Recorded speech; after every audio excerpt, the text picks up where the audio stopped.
সিদ্দিকে আকবর হয়েছেন, ওমর গিয়েছেন, ফারুকে আজম হয়েছেন, ওসমান গিয়েছেন, গনি জিন্নুরাইন হয়েছেন, আলী গিয়েছেন, শেরে খুদা হয়েছেন। চিৎকার দিয়ে বলেন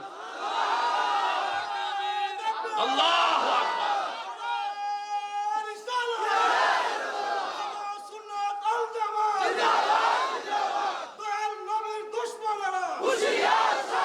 আমার নবীর উম্মতের ঈমানি আওয়াজ একবার বলেন সুবহানাল্লাহ। ওই বিদ্যালয় থেকে যারা পড়ালেখা করে বের হয়েছে, কেউ সাহাবা হয়েছে, কেউ তাবি হয়েছে, কেউ তবে তাবি হয়েছে, কেউ আইম্মাই মুস্তাহিদিন হয়েছে, কেউ ইমাম হয়েছেন, কেউ গোস হয়েছেন, কেউ কুতুব হয়েছেন, কেউ আবদাল হয়েছেন, কেউ ওলি হয়েছেন। এই অঙ্কটা বুঝলে আপনারা বুঝে যাবেন, সব ক্লিয়ার। জ্ঞান অর্জনের মেন জিনিস কি? অমানুষ হওয়া না মানুষ হওয়া? আজকে আপনারা সিদ্ধান্ত নেবেন, এই একটা মাহফিলে আজকে সব ফয়সালা হয়ে যাবে ইনশাআল্লাহ। নিজে বাঁচলে, পিছনের ভাইদের আবার শুনিনি, নিজে বাঁচলে কবরে ভালো থাকার ইচ্ছা আছে, আসলে আল্লাহর কাছে জবাবদিহিতা করে পাওয়ার ইচ্ছা আছে, তাহলে অঙ্কটা একটু বুঝে যান। কারণ মরণ যন্ত্রণা আপনাকে সহ্য করতে হবে, আমি যে কিছু করতে পারবো না, আমারটা আমাকে সইতে হবে। আপনি এসে শুধু মাথায় হাত বুলাই দিয়ে একটু আফসোস করতে পারবেন, আহারে তুই চলে যেতে দূরে। এর চাইতে বেশি কিছু করা যাবে না, কারণ এর চাইতে বেশি কিছু করা যাবে। সবাই এখানে যারা আছেন, মাইকের আওয়াজ যতটুকু যাচ্ছেন আমার মা বোনের একটু শুনেন। সবার চাওয়া কোথায় যাওয়া? জাহান্নাম না জান্নাত? জান্নাতের পরে কি যাওয়ার আর কিছু জায়গা আছে? জান্নাত বানিয়েছেন কে? কাদের জন্য? আমি বলবো, আপনারা শুধু উত্তর দিবেন হ্যাঁ অথবা না। গরুর জন্য, ছাগলের জন্য, হাঁসের জন্য, মুরগির জন্য, ফেরেশতার জন্য, আসমানের জন্য, জমিনের জন্য। আল্লাহ বানিয়েছেন জান্নাত, যে জান্নাত আমরা চাই, সেই আল্লাহ জান্নাত বানিয়েছেন কাদের জন্য? বলেন মানুষের জন্য। কাদের জন্য? আরো জোরে বলেন, আরো জোরে। মানুষ দুই প্রকার, একটা মানুষ একটা অমানুষ। একটা মানুষ একটা অমানুষ। এটা আজীবন মাথা রাখবেন। অমানুষ কখনোই জান্নাতে যেতে পারবে না। পারবে তো না জান্নাতে যাওয়া, শুধু জান্নাতের, কারণ বানিয়েছেন মওলা জান্নাত মানুষের জন্য। এবার বলেন, আমরা সবাই গরু ছাগল না মানুষ? মানুষ কি থাকলে হয়? চোখ থাকলে? চোখ থাকলে যদি মানুষ হয়, কানা রাখি? বুঝতেছেন কথা? কান থাকলে যদি মানুষ হয়, বয়রা রাখি? হ্যাঁ, জ্ঞান থাকলে যদি মানুষ হয়, সার্টিফিকেট থাকলে যদি মানুষ হয়, তাহলে আমার দাদা না নাকি? ওনাদের আমলে তো সার্টিফিকেট তেমন। বলেন না, বলেন না, বলেন সার্টিফিকেট তেমন। পা থাকলে যদি মানুষ হয়, ল্যাংড়া কি? বাচ্চার মা হলে যদি মানুষ হয়, যাদের বাচ্চা নাই তারা কি? মানুষ কাকে বলে শুনেন। আয়নার সামনে যেটা দেখি আমরা, সেটা মানুষ নয়, সেটা কভার।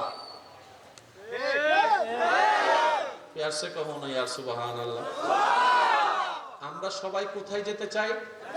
মাশাআল্লাহ, জান্নাত বানালেন কে? কাদের জন্য? মানুষ কাকে বলে? আয়নার সামনে দাঁড়ালে যাকে দেখা যায়, এটা মানুষ নয়, এটা মানুষের কভার। মানুষ কো ভিতরে ভিতরে ভিতরে। আপনাকে আমি দেখছি, আপনি আমাকে দেখছেন, বডি দেখছেন, মানুষ দেখছেন না। সেজন্য তো বলা হয় মিশা দেখ, পরে বুঝবি কেমন। প্রথম দিনে তো আপনি আমারে দেখে লাইছেন, আমি আপনারা দেখে লাইছি। না না, ওই তো না, সংসার এখন হ্যাঁ কইস না, আগে মিশালো। যখন মিশালই বা বুঝবা, তখন বুঝবা বালা মানুষ না খারাপ মানুষ। এতদিন বুঝলাম না, এখন বুঝলাম সে কে। বলে যে বাহিরে একটা কভার, ভিতরে একজন আছে, সেটা হচ্ছে মানুষ। এটা সৎ হলে বাহির সৎ হয়ে যায়, এটা নষ্ট হলে বাহির নষ্ট হয়ে যায়। ডান হাত তুলে দেখাই, বলো ঠিক কিনা? আল্লাহু আকবার।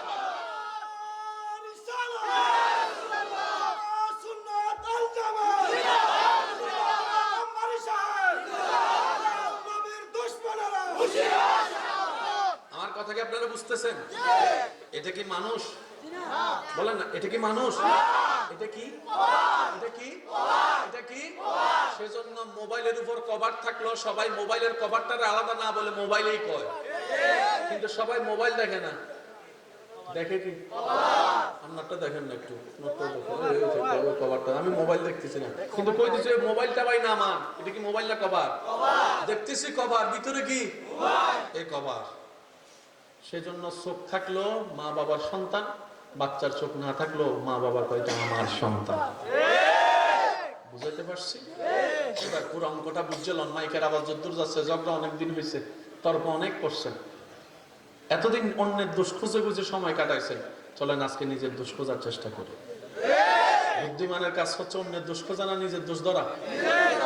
কারণ নিজে বাঁচলে, পিছনের বাইরে আওয়াজ দেন, নিজে বাঁচলে জান্নাত বানাইছেন কাদের জন্য? মানুষ কাকে বলে শুনেন, আমি শুধু বলবো, আপনারা শুনে বলবেন এটা কি মানুষের কাজ না অমানুষের কাজ, আপনারা বলবেন, আমি বলবো না। যে মা বাবার সাথে বেয়াদবি করে, আমি বলবো না ভাই, আপনাদেরকে বলতে হবে।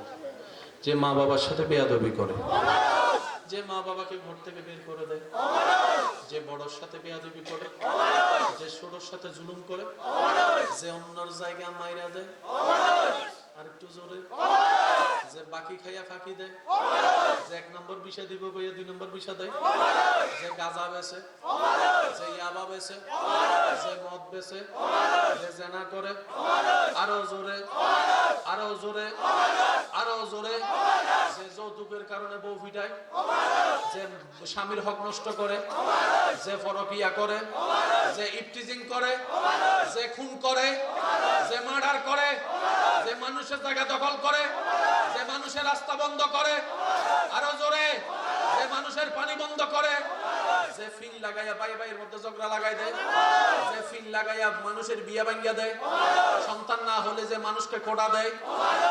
এবার বলেন এই সমস্ত অভ্যাস কম বেশি আমাদের ভিতর আসেনি? এবার আপনারাও সিদ্ধান্ত লইয়া কোন আমরা কি আসলে মানুষ না অমানুষ?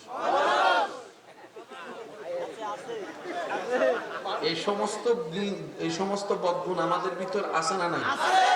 সেই হিসেবে আমরা কি বলেন না, আমরা কি? আরো জোরে বলেন। অমানুষ কখনো জান্নাতে যেতে পারবে না। আল্লাহ জান্নাত বানাইছেন কাদের জন্য? আপনাকে জান্নাত পাওয়ার প্রথম শর্ত আপনাকে মানুষ হতে হবে। মানুষ হওয়ার জন্য শিক্ষার দরকার, ওই শিক্ষার বিদ্যালয়ের নামই ইসলাম। বুঝাতে পারছি অঙ্কটা? এবার আমি অঙ্কটা কইলে আপনারা বুঝতে পারবেন অমানুষ কখনো জান্নাতে যেতে পারবে না। জান্নাতে যেতে গেলে মানুষ হতে হবে। আমাদের যে গুণ আছে এগুলোর কারণে আমরা অমানুষ হয়ে গিয়েছি। এই সমস্ত বদ অভ্যাসের গুণগুলা আমাদের ভিতর আছে না নাই? একটু বড় করে বলতে হবে। আচ্ছা, আমরা দিয়ে শুরু করি। বক্তাদের ভিতর, বক্তাদের ভিতর, আলেমদের ভিতরে, এবার আপনাদের সাইডে যায়, ডাক্তারের ভিতর, চেয়ারম্যানের ভিতর, এমপির ভিতর, প্রধানমন্ত্রীর ভিতর, সাসার ভিতর, আরো ছোট হলে হবে না, আরো জোরে বলেন, জেডার ভিতর, দাদা নানার ভিতর, কাকা মামার ভিতরে, বড়দের ভিতরে, স্বামীদের ভিতরে, স্ত্রীদের ভিতরে, কাকুদের ভিতরে, এলাকাবাসীর ভিতরে, গ্রামবাসীর ভিতরে, মুরব্বীদের ভিতরে, অমুকের ভিতরে, তমুকের ভিতরে, উকিলের ভিতরে, ড্রাইভারদের ভিতরে, আব্দুল কাদের জিলানির ভিতরে। আমি বলবো না, আপনারা বলেন, আরো জোরে বলেন, আরো জোরে বলেন। শাহজালালের ভিতরে, শাহপরানের ভিতরে, রোসে মাকদুমের ভিতরে, শাহজিবানের ভিতরে, শাহ আমানতের ভিতরে, শাহ মকদুমের ভিতরে, আমাদের ভিতরে পার্থক্য এখানে। পার্থক্য, তর্ক ঝগড়ার কোনো অপশন নাই। ওনারা মানুষ হয়েছেন, আমরা এখনো। সেজন্য তো মা বাবা, নিজের মা বাবা মাঝে মধ্যে বলে তোর মতো সন্তান। আমি কইতাম না, আমি কইতাম না, আপনাদের কোন লাগবে তোর মতো সন্তান। নিজের মা বলতেছে সন্তানকে তোর মতো সন্তান। তো মা যেহেতু আপনার নিয়ে এমন বলে, আপনি মার কাছে যদি এত খারাপ হন, আল্লাহর কাছে কত খারাপ হন নিজের চিন্তা করলে। আমাদের মা বাবা কয় তোর মতো সন্তান লইয়া আমি ভুল করছি, গাড়ির তরে হলে মরে যা, তুই আমার সন্তান না, তোর মতো সন্তান হইয়া আমি নিজের জীবন শেষ করছি, আমাদেরকে নিয়ে বলে। আর ওইদিকে বায়েজিদ বুস্তামির আম্মা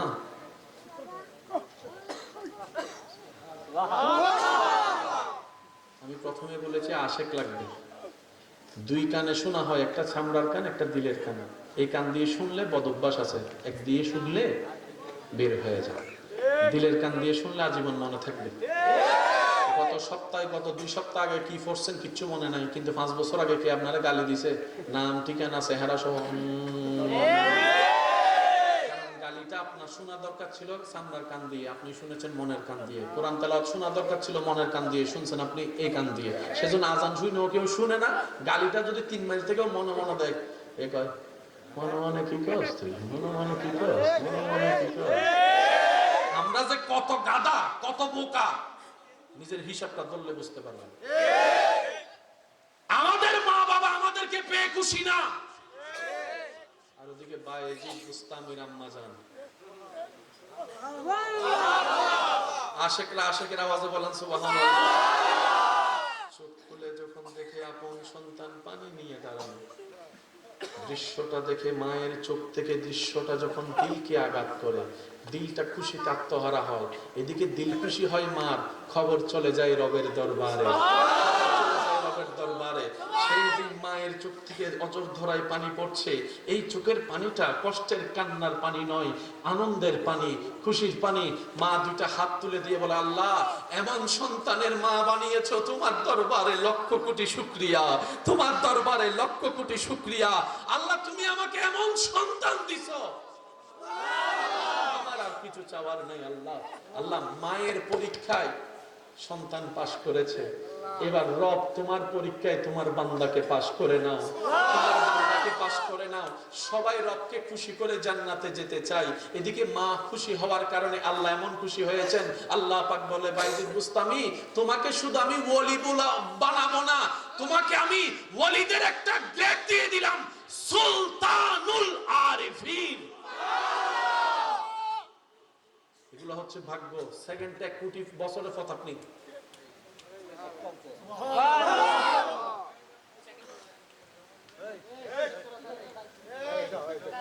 আমি কিভাবে বলতেছি, আপনারা কিভাবে বলতেছেন? আমি তো হাত জোর করছি। হ্যাঁ জি, হ্যাঁ বলেন না এভাবে।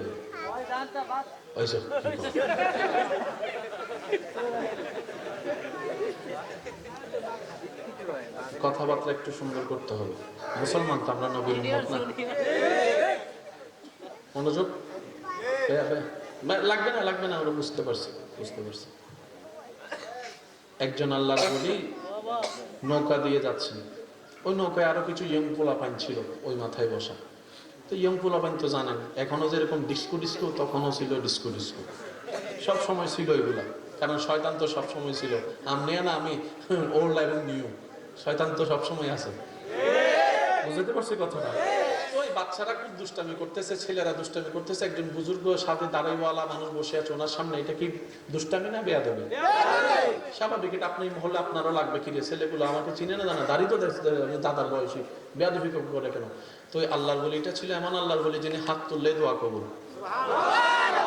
তো ওনার সাথে যেজন ছিল হুজুরের খাদেম, উনি বলছেন, হুজুর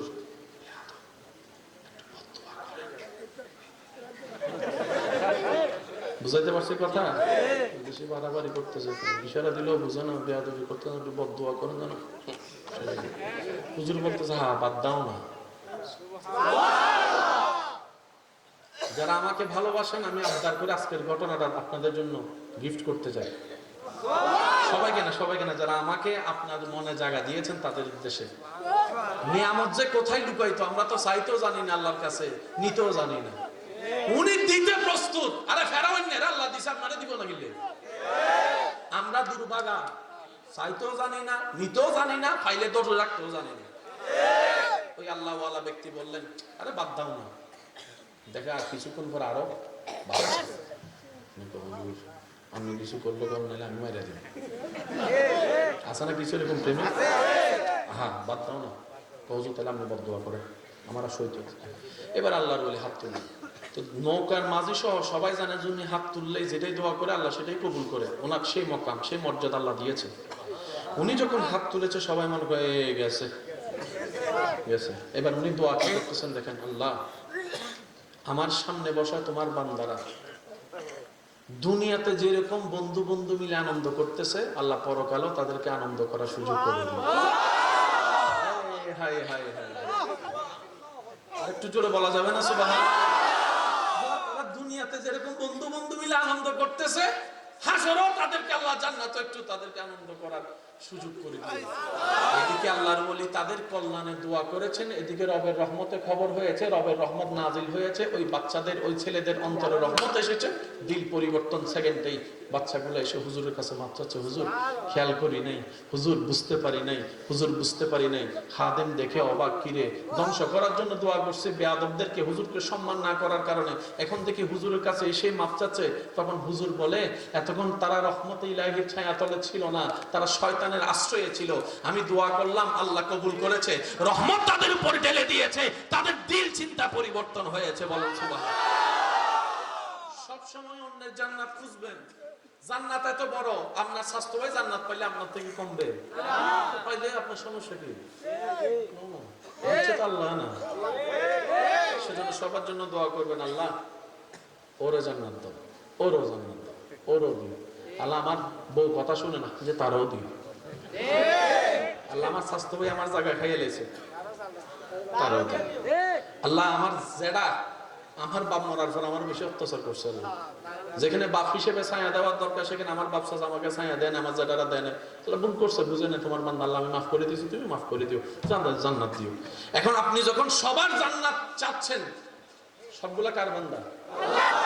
আল্লাহ পাক বলবে যে কি রে, আমার সব বান্দার পক্ষে সে জান্নাত চাইতেছে, ব্যাপার কি? তারা কষ্ট দিছে তাদেরকে, তারপরও ফেরেশতা বলবে, আল্লাহ এই বান্দা বুঝতে পেরেছে, তুমি তাকেই জান্নাত দাও যে অন্যের জান্নাত খোঁজে, তুমি তাকে সুখ দাও যে অন্যকে সুখের ব্যবস্থা করে দেয়, তুমি তারকে খাবার রিজিক বাড়াই দাও যে অন্যকে মন থেকে খাওয়াইতে থাকে। শুনেন একটা কথা বলি, যিনি মালিক তিনি আপনার রব, যিনি কুল কায়নাতের ভান্ডার নিয়ে বসে আছেন তিনি আপনার রব, আপনি কেন অভাবে থাকবেন? আপনার মালিকের ভান্ডারে না থাকলে আপনি অভাবে থাকলে মানা যায়। এবার অনেকে বলবে অভাবী আর ধনওয়ালা মানি, টাকা থাকলে ধনওয়ালা, টাকা না থাকলে গরিব। জি না, আসল ধনওয়ালাকে যার মন বড়। সুবহানাল্লাহ। এবার আপনাদেরকে শর্টকাটে বললে আমি আপনাদেরকে, আপনারা একদম শর্টে বুঝতে পারবেন। একজনের ইনকাম ডেইলি 1000 টাকা, কিন্তু হাত দিয়ে 1 ফোঁটাও পানি পড়ে না। আরেকজনের ইনকাম ডেইলি 100 টাকা, কিন্তু সে বন্ধু বান্ধবকে 5-10 টাকা 20 টাকা খাওয়ায়। এবার আপনার দৃষ্টিতে ধনীকে 1000 ওয়ালা নাকি 100 ওয়ালা? বাস বুঝতে পারছেন তো? কয় হাজার কামাচ্ছেন ডাজন্ট ম্যাটার, কতটুক আল্লাহর বান্দার জন্য দিচ্ছেন এখান থেকে, দ্যাটস দ্য ম্যাটার। যত আল্লাহর বান্দার জন্য উৎসর্গ করবেন সব আল্লাহর কাছে জমা থাকবে। মান জাআ বিল হাসানাতে ফালাহু আশরু আশরু আশরু আমসালিহা। যে রবের জন্য 1 খরচ করে রব্বুল আলামিন সর্বনিম্ন তাকে 10 গুণ দান করে। চিৎকার দিয়ে বলেন না সুবহানাল্লাহ। আজকে থেকে অন্যের জন্য বদদুয়া করবেন না, দোয়া করবেন? আরো জোরে বলেন। এই কথাটা এখানে থাক, ওই কথাটা একটু শেষ করি, কারণ মানুষ তো হওয়ার দরকার। এই সমস্ত বদঅভ্যাস যেগুলো আমাদের কাছে আছে, যেগুলো আমরা মানুষ হতে পারি নাই, অমানুষ, বলিদের কাছে এই বদঅভ্যাস নাই, বলেন না? কোনো বলি কারো জায়গা দখল করছে? কিন্তু আপনার এলাকায় খোঁজ নিয়ে দেখেন সবচেয়ে বেশি মামলা জায়গা নেই। কিও কথা কই না কেন? আমি না আপনাদের এলাকার মেহমান, আপনারা দেশস্থানীয়, আপনারা তো জানেন এই এলাকায় সবচেয়ে বেশি মামলা কি নিয়ে? আরো জোরে বলেন। কিন্তু ওলিদের জীবনীতে দেখবেন নিজের বাপের বাড়ির জায়গা সাইডে চলে এসছে এখানে বাংলাদেশে। বুঝতে পারছি? ওই মানুষ হওয়ার জন্য যে বিদ্যালয়ে ভর্তি হতে হবে, আপনার সন্তানকে যে বিদ্যালয়ে ভর্তি করাতে হবে, এটার নাম হচ্ছে ইসলামের বিদ্যালয়। আচ্ছা, শিক্ষক কি আমাদের নবী এখন প্রকাশ্যে আছে? তো নবীজি বললেন, আল্লাহ কিয়ামত পর্যন্ত তো বান্দা আসা বন্ধ হবে না। কি কাউকে লাগবে আপনার? এই যে বসবেন নাকি যাবেন? আচ্ছা, কষ্ট করে একটু বসেন। জি, মাশাআল্লাহ। নবীজি বললেন, আল্লাহ আমি তো একদিন থাকবো না, চলে যাব। স্কুল কি বন্ধ হয়ে যাবে? কারণ শিক্ষক না থাকলে তো স্কুল চলবে না। আল্লাহ আমার পরে দায়িত্ব কে নেবে? রব বলে যে হাবিব আপনি টেনশন করবেন না, আপনার পরে এই দায়িত্বটা আমি যাদেরকে দিব ওরা হচ্ছে সাহাবায়ে কেরাম। সাহাবাদের একটা বয়স আছে তো, 100-150 বছর পরে ওনারা তো চলে যাবেন। আল্লাহ এই দায়িত্বটা কে নেবেন? রব বলে যা সাহাবার পরে নিবে তাবি, এরপরে নিবে তবে তাবি। তো কিয়ামত পর্যন্ত তো বান্দা আসা বন্ধ হবে না, সবার তো মানুষ হওয়ার অধিকার আছে, প্রাপ্য অধিকার আছে। আল্লাহ এই দায়িত্বটা, রব বলে যে কিয়ামত পর্যন্ত এই বিদ্যালয়ের দায়িত্ব আমি যাদেরকে দিব তারা হচ্ছে, আমি আল্লাহ স্পেশাল একটা ফোর্স সৃষ্টি করেছি, এটা হচ্ছে আউলিয়ায়ে কেরাম। কোরআনকে আপনি সামনে রাখেন, ইয়া আইয়ুহাল্লাযীনা আমানুত্তাকুল্লাহ ওয়া কুনু মা'আস সাদিকিন। সেজন্য আমি আর যারা আমাকে ভালোবাসেন অনুরোধ করব, আজকে অঙ্ক, ইংরেজি, বাংলা, এই সেই ম্যাগাজিন ফ্যাগাজিন, পত্রিকা টত্রিকা যা যা আছে সব এই চোখ দিয়ে পড়বেন। কোরআনকে সবসময় দিলের চোখ দিয়ে পড়বেন। এখানে কি দেখতেছেন? এখানে কি দেখতেছেন? কি দেখতেছেন? এখানে কি দেখতেছেন? আমরা এতটুকুই সীমাবদ্ধ, সেজন্য আমরা পাই না। কিন্তু আশিক যদি বলবে যে আমি এখানে আয়াত দেখতেছি না, আমার আল্লাহর কথা দেখতে পাচ্ছি, আমার আল্লাহর কালাম দেখতে পাচ্ছি, আমি এখানে আয়াতে আয়াতে আল্লাহর নূর দেখতে পাচ্ছি। এটা হচ্ছে দেখার ভিন্নতা। আমি কি বুঝাতে পারতেছি আপনাদেরকে কথা? আমি মনে হয় বেশি বিরক্ত করে ফেলতেছি আপনাদের। আর মাত্র 5 মিনিট, তারপর আমি শেষ করব। হ্যাঁ, পিছনের বাইরে কি বিরক্ত হচ্ছেন? পিছনের বাইরে বিরক্ত হচ্ছেন? কিছুক্ষণ চলবে ইনশাআল্লাহ। তবে কোরআন পড়তে হবে অন্তরের চোখ দিয়ে, আর বাকি সব পড়বেন চামড়ার চোখ দিয়ে। এবার আপনি বলবেন ভাই আমার অন্তরের চোখ নাই, আমি কি বলি? আমি বললাম না ভাই, আপনি হয়তো বুঝতে পারেননি, প্রত্যেকটা মানুষেরই অন্তরে চোখ আছে। আপনাদের এলাকায় ছোট বাচ্চা আছে না? একদিনে, 2 দিনে, 3 দিন আব্বু আব্বু আব্বু আব্বু। একদিন 5 দিনের কিছু বাচ্চা আছে দেখবেন এরে কান্না করে, ফের কান্নায় সব ঘুম থেকে। আমি কিছু কথা বলবো, আপনারা বুঝে বুঝে উত্তর দিবেন। বাচ্চা যখন কান্না করতেছে, খালায় কোলে নিছে, খালায় তাকে আদর দিচ্ছে কান্না থামানোর জন্য। ও ও ও ই তো আরো জোর করে আছে। খালার থেকে নিচে মামায়, কান্না থামে। বুঝতে হবে কান্না থামে। চাচাই নিয়ে আদর করলো, কান্না থামে।